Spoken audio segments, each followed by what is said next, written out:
Well, howdy everybody, welcome back to another video. It is Friday, can you believe it? Friday, we made it. Well, it's not Friday when I'm shooting this, but you know, it's Friday when you're watching it, so in spirit, I'm with you on this Friday. Before we get rolling here, I have to give a big shout out, man. There has been a guitar player. I might do an individual video. You guys let me know. Is it too fangirly to do a full video dedicated? Because I feel like I should, because there's a player I've been watching a ton of lately. His name is Tom Bukovac. If you haven't checked him out, I'll link his channel down below. Check him out, man.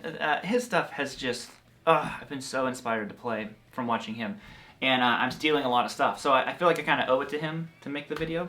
But we'll see. Anyways, check him out. I'm getting a lot of these ideas from him, so let's go. So anyways, today we're talking about a guitarist's worst enemy. And what I'm talking about is actually scales. Now, I talk about using scales and modes quite a bit in my own playing, but I'm going to explain something to you that I think it kind of like can make or break whether the scales are helpful or hurtful to yourself. So you can let me know your opinions down below in the comments. If you would, hit the subscribe button. I've been getting lots of comments again about people saying that YouTube unsubscribed them and they didn't do it themselves. So if you haven't yet, just check and make sure you're subscribed. I try not to do that whole subscribe and like thing too much, but I'm going to do it today. Alright, so here is the big issue with scales, and I can only speak on this so confidently because it's an issue that I had, and I saw it across, hundreds of students when I was, teaching individual lessons. What happens is we learn the scale, and, breaking out of that idea of playing the scale is really difficult, and I think it's because of the way that we practice and that we learn it. Now, I'm going to give you a couple different examples here to, try to get out of this rut. But a lot of times we practice scales just like this, regardless of the key. This is the key of A. Just that's your A major scale.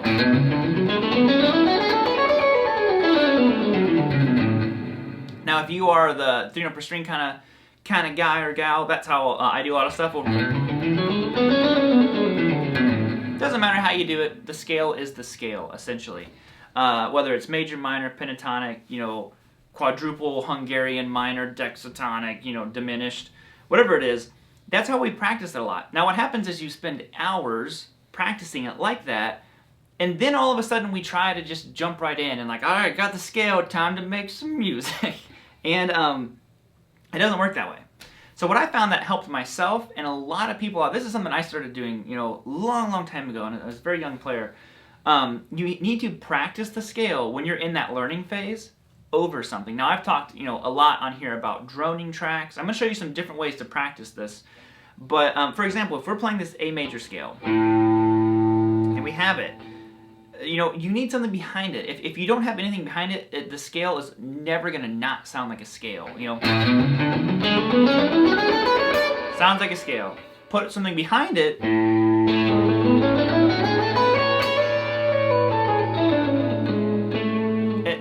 I can't help but want to play it differently. I want to play it musically. Because the scale itself is not where the music is.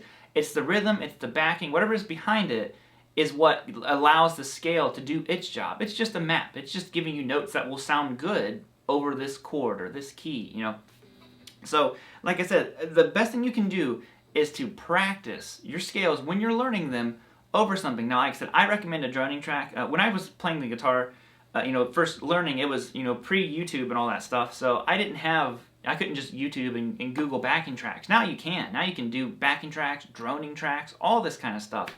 But what I did was I used my open strings, just like what I did there.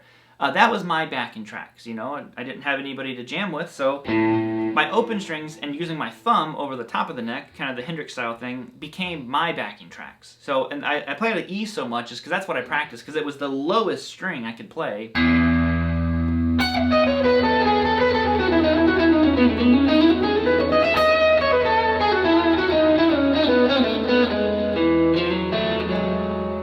So you can hear how with something over it, it starts sounding more and more musical. But what happens is just so many people sit there and practice it with no musical intent. It's just learning the scale up and down, up and down. And that's where we fall into these pitfalls of it, you get stuck in this mindset of I have to play it this way. But it's not, I'm telling you, play with droning tracks, backing tracks, open strings, all that kind of stuff. It will help so much with that. Like what I just did there, take your E major scale, wherever it is. You know, here's our E note. Let's go through this one. So our E major scale, starting here on the A string. I'm gonna start everything on the A string. It's also a really good way to get out of like always needing to start everything on the low E string and work your way across, because our low E string needs to be played open. Okay, so we're gonna go 7, 9, 11 on the A. If you already know your major scale, just ignore this part.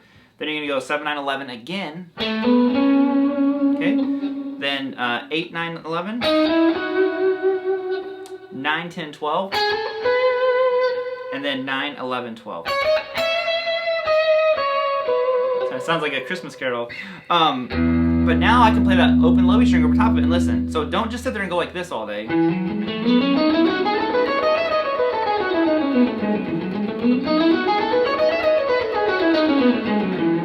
And that's not going to really do anything for you. This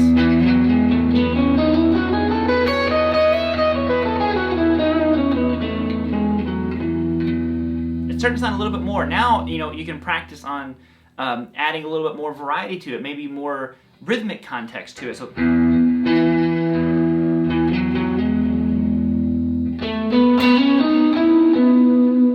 now I'm starting to, it's like I said, I can't help but start developing these like little motifs and ideas.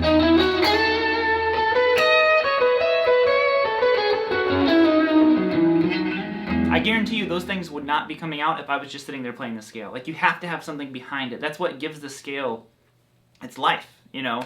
It's like holding your breath underwater. If you don't have anything to play over top of that, it's just the scale. Like, you know, eventually you got to come up for air. You got to breathe a little bit, and that's what this stuff is doing. It's allowing it to breathe, and you are adding.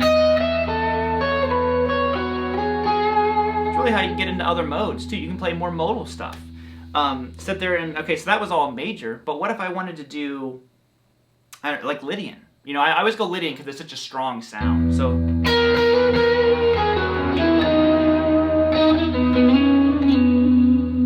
Maybe you're trying to work on outlining chords, you know, like, so if I did this one, there's an E major chord, so I'm playing this E. But listen to this. So practice outlining chords over this. So these are my target notes, my chord tone. Use my scale around them and kind of incorporate them.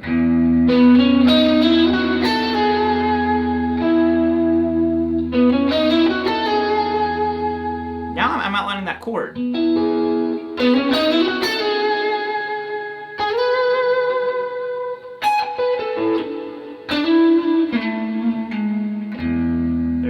So, look at that. You can see it's all right there. It's hidden inside. Okay?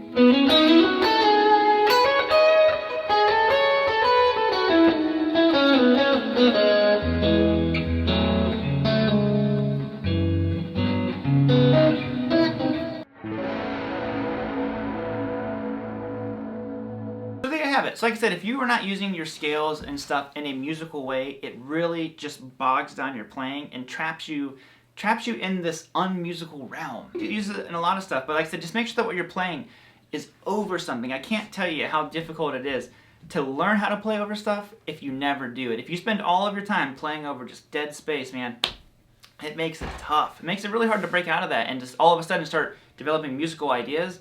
If you start off from the beginning, hearing it over music, you're making musical connections right away. So on that, guys, I'm going to bounce on out of here. Thank you all so much for hanging out with me again today. Like I said, I haven't done a lesson in a little while, so I thought maybe that'd be helpful to someone. I probably just blabbed too much, so if I did, apologize. But, you know, lessons on the house. So, bam.